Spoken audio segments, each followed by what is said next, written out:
All right, let's talk about security in the world of microservices. Look, a lot of us jumped on this architecture because it's fast, it's flexible, but in that rush, we basically wandered into a brand new security frontier, and the old maps, well, they just don't work here. So let's figure out the new lay of the land. And this is really the heart of the matter, isn't it? We picked microservices so we could build and ship code faster than ever before. But here's the thing. Speed without security isn't just fast, it's reckless. When security is just an afterthought, you're not really innovating, you're just sprinting towards a data breach. I love this slide because it perfectly captures the shift. We used to defend a monolith, basically one big stone fortress with a couple of heavily guarded gates. Now, we're trying to secure a whole village, a sprawling town with hundreds of doors, windows, and back alleys. The old playbook is completely useless here. So to really get a handle on these new challenges, we've got to take a quick look back at how things used to be. Let's start with that monolithic fortress, where life, from a security perspective, was a whole lot simpler. Think about it. Inside that fortress, you only had a few doors to watch. All your security was handled by one central gatekeeper. A single piece of code checked everyone at the main gate. And once you were in, everything inside trusted everything else by default. All the user info was kept in one common spot, like a shared session. Easy, right? It was simple, it was contained. Okay, now let's leave the fortress and walk into the village. This is where the complexity just explodes.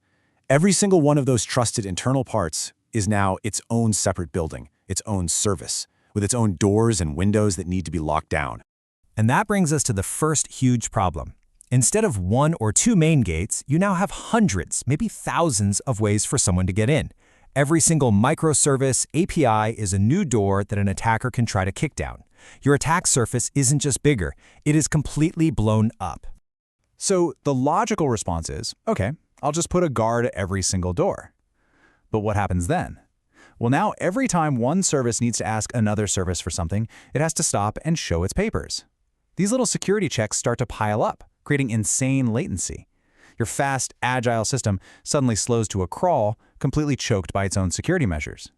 And oh boy, now try to follow a single request from a user. Imagine it bouncing between dozens of different services all over your village. Where did it come from? Where is it going? In the old monolith, you could follow the path easily. In a microservices world? Good luck. It's an absolute nightmare to trace anything without some pretty specialized tools. And if that wasn't enough, these services are often running in containers that are constantly being created and destroyed. So how are you supposed to manage passwords and permissions for a service that might only exist for 5 minutes? If you don't have a really solid automated way to handle secrets, it is just pure chaos. Hey, remember that handy shared session we had in the monolith? Yeah? That's gone. Poof.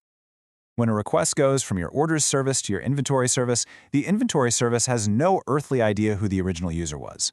That critical information, that user context, now has to be securely bundled up and passed along with every single call. And that is not easy to get right.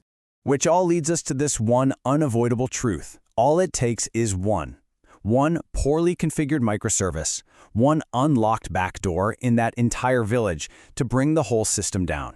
The stakes really couldn't be higher. So, how do we secure this village? Are we doomed? No, not at all. The good news is we don't have to invent a whole new security philosophy. The answer is to take the timeless, fundamental principles of security and apply them smartly to this new world. This is our new rulebook.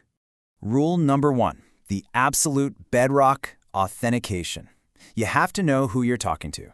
In a system where any service can call any other service, you have to be able to prove, without a doubt, the identity of the caller. This isn't just about users logging in anymore. This is about every single service proving who it is every time it makes a request. Before anything happens, the system has to answer this one simple question. Who are you? And in this microservices world, that identity can't just be remembered. It has to travel with every single request, usually in the form of a secure token. Whether it's a person or another machine, that verifiable identity is the foundation for everything else.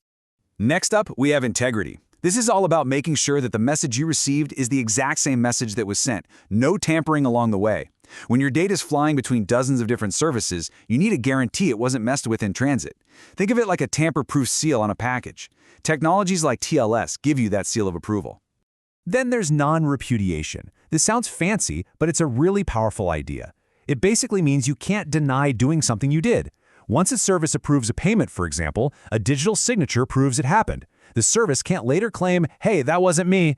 It creates a clear, undeniable audit trail through your entire system, which is absolutely critical. And finally, confidentiality. This one's simple. Keep secrets secret. Your data is constantly moving around and getting stored in a bunch of different places. Confidentiality just means you're using strong encryption to protect it, both when it's in transit between services and when it's at rest in a database. That way, even if someone manages to grab it, it's just a bunch of unreadable garbage to them. Okay, so those are the principles. But principles are one thing. Putting them into practice is another. So let's talk about a high-level blueprint, a simple way to think about a path forward. You can really boil this down to two main fronts. First, you have to secure the perimeter, the edge of your entire village. This is often done with something like an API gateway that acts as the main gatekeeper.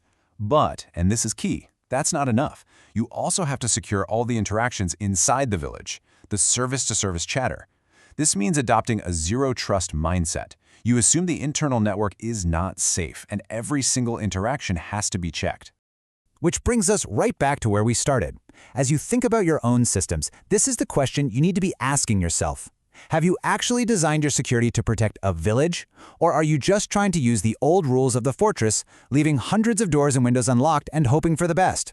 Honestly, the answer to that question could make all the difference.